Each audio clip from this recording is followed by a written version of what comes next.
La vie en vrai. La vie en vrai.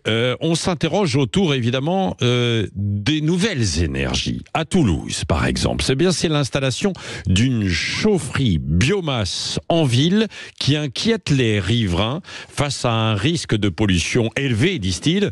Il y a une pétition qui est lancée pour stopper la progression de ce projet. La mairie relativise. On parle d'une pollution qui est extrêmement faible du côté de la métropole. Alors, pour en savoir plus, nous sommes avec Isabelle Veller, qui est riveraine à l'origine de cette pétition contre ce projet de chaufferie. Bonjour à vous. Bonjour à tout le monde. Merci d'être avec nous. Alors expliquez-nous où d'ailleurs est prévu ce projet de chaufferie biomasse qui pourrait s'installer d'ici 2-3 ans, hein, c'est ça. Et quel est le problème pour vous ? Alors déjà, il s'agit de la chaufferie de la Sépierre qui est donc à l'ouest de Toulouse, près de l'hippodrome. Oui. Mais il y en a une dont le projet a été lancé plus tôt, boulevard d'Atlanta, et il y en a une nouvelle qui est aussi à peu près au même stade que le nôtre à Montaudran, c'est-à-dire en gros en triangle. Oui. En périphérie dans Toulouse quand même. Et ce qui nous inquiète beaucoup, c'est la pollution aux particules fines, mais surtout ultra fines. Ouais. C'est déjà situé au bord du périph' et dans le couloir aérien, donc on a déjà quand même quelques petites particules, un taux assez sympathique. Ouais. Et donc ça en rajouterait forcément. Une usine biomasse, c'est de la combustion, ouais. Enfin, c'est un incinérateur de matière organique. Et donc là, on parle de bois dans notre cas. Ça pourrait être du gaz ou d'autres déchets organiques. Les particules fines, ça ne se filtre pas.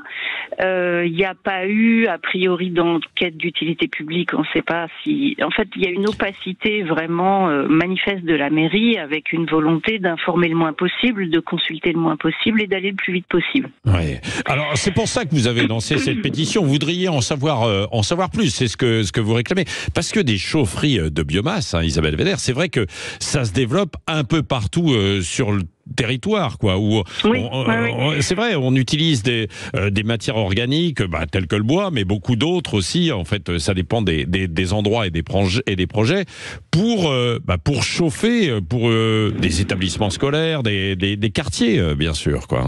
Oui, en fait, on est tout à fait d'accord. On comprend bien le besoin de chauffer pour moins cher et de sortir des énergies fossiles. Oui, voilà, donc la transition énergétique, on comprend bien.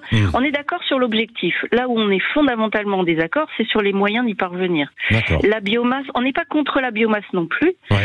Simplement, pas en pleine ville avec des écoles, lycées, collèges, facs, des milliers de personnes.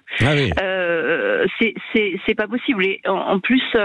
Alors, qu'est-ce que vous voudriez que ce soit beaucoup plus loin, alors? C'est ça, en fait. Hein. En fait, il y a une étude... Il y a pas que la biomasse dans la vie, notamment la géothermie, qui est quand même, a priori, la meilleure. Alors, il y a aussi des... C'est plus coûteux. C'est plus coûteux. C'est pas simple à mettre en œuvre. C'est plus coûteux. Il y a quand même des moyens de ne pas faire peser le financement sur les finances publiques. Donc, les opérateurs, les exploitants prennent en charge la majeure partie, voire tous les investissements, comme la biomasse. Bon, c'est pas du même ordre, mais en tout cas, il y a une étude toute récente qu'a obtenue d'ailleurs le comité de riverains d'Atlanta en géothermie qui doit paraître au mois de mars. Elle a déjà été repoussée 2 fois et elle est probante sur Toulouse et ses environs et les villes environnantes. Donc, il y a aussi l'incinérateur du Mirail qui est le plus polluant de France. Ce qu'on voudrait, nous, c'est le gel. Alors, notre demande très précise, c'est le gel de cette usine biomasse de la Sépierre. Oui, d'accord. Afin que toutes les solutions de transition énergétique soient étudiées, notamment, mais pas que, la géothermie, et que une vraie stratégie globale au niveau de Toulouse puisse être approfondie et pérenne à long terme. On va en prendre pour 30 ans avec la biomasse. Oui, donc vous interpellez la métropole et la mairie, et vous leur dites, posons-nous quelques minutes pour... j'imagine qu'il y a déjà eu des projets et des études, mais allons un tout petit peu plus loin à ce sujet. Donc il y a une pétition qui a été lancée et une mobilisation ce week-end, c'est ça, non ? pour conclure. Alors tout est sur toulousechauffe.fr et l'ensemble en fait des contestations riveraines sur la biomasse à Toulouse est sur toulousechauffe.fr et nous lançons une mobilisation ce samedi à 11h, rue Charles Mouly, 2 rue Charles Mouly, juste sur les lieux d'implantation prévus de cette usine.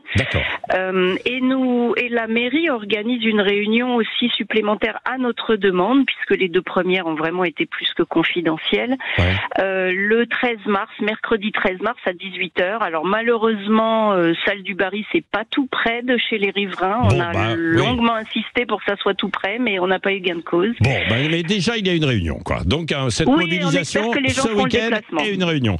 Merci beaucoup. Et on a le soutien de tous les partis politiques également, ce qui n'est pas négligeable. Ça veut dire que nos arguments sont recevables. Voilà. Et puis, nous, on a tout exposé, évidemment, sur Sud Radio, avec ce projet de chaufferie biomasse. Un peu partout en France, il y a ce type de projet. C'était bien d'éclairer, d'ailleurs, à ce sujet. On y reviendra, je pense, avec un spécialiste pour nous dire comment, évidemment, tout ça peut se faire. C'est bon à savoir. Peut-être pas ce matin, parce que ce matin, on va parler du guide Michelin et de la valse des étoiles avec un certain Vincent Ferniaud. Il est 6h44. Bon réveil dans un instant, les titres de l'actualité. Et puis, on va revenir sur les questions que pose cet accident d'autocar de ce week-end.